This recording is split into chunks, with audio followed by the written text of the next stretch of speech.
Pozdravljeni!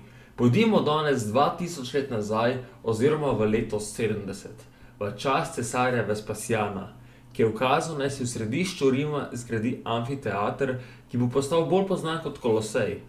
Kolosej so gradili kar 10 let, gradnje so se pa končale šele leta 80 pod cesarjem Titusom. Seveda pa za tako veliko zgradbo rabiš veliko delovne sile.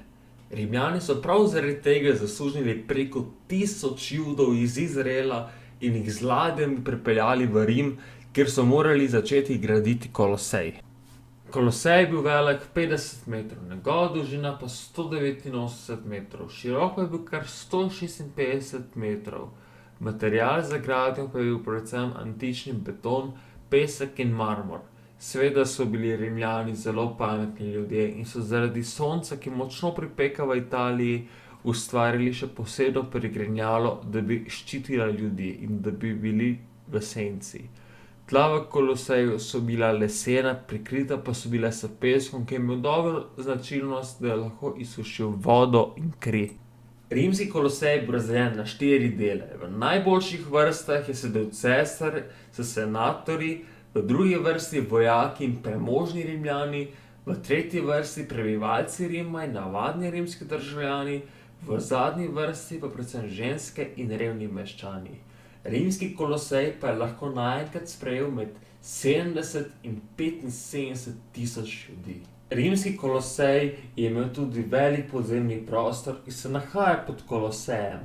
Tu so bile predvsem zaprte živali, kot so sloni, levi, nosorogi in seveda nam najbolj znani gladiatorji, ki so jih preko dvigala dostavljali na vrh, kjer se je odprla loputa, da so imeli dostop do arene. Gladiatorji so bili predvsem sužnji in kriminalci, ki so bili obsojeni na smrt, ampak so izbrali na sodišču možnost gladiatorstva.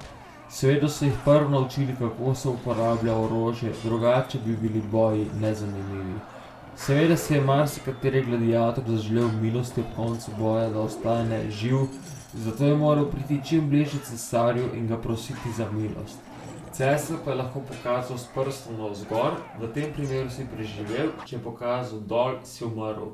V večini primerov so cesarji pokazali navzgor, saj je bila milost v rimskem Koloseju pravilo. Kolosej so uporabljali vse do 6. stoletja, ko zaradi močnih potresov začel razpadati. Seveda pa je tukaj veliko vlogo igrala zgodnja rimokatoliška cerkev, ki ni hotela, da se ljudje koljejo do smrti za zabavo drugih.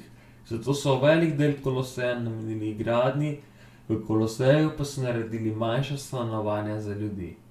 Danes je Kolosej dobil ime po kipu Nerona, ki je stal pred Kolosejem in je danes Kolosej simbol Rima in Italije. Seveda je tudi najbolj znana antična točka na svetu in vsak človek je vsaj enkrat slišal za Kolosej ali pa ga vsaj videl na sliki. Upam, da vam je bil dokumentarec všeč. Če vam je bil všeč, pritisnite like ter se naročite. Hvala in lep dan.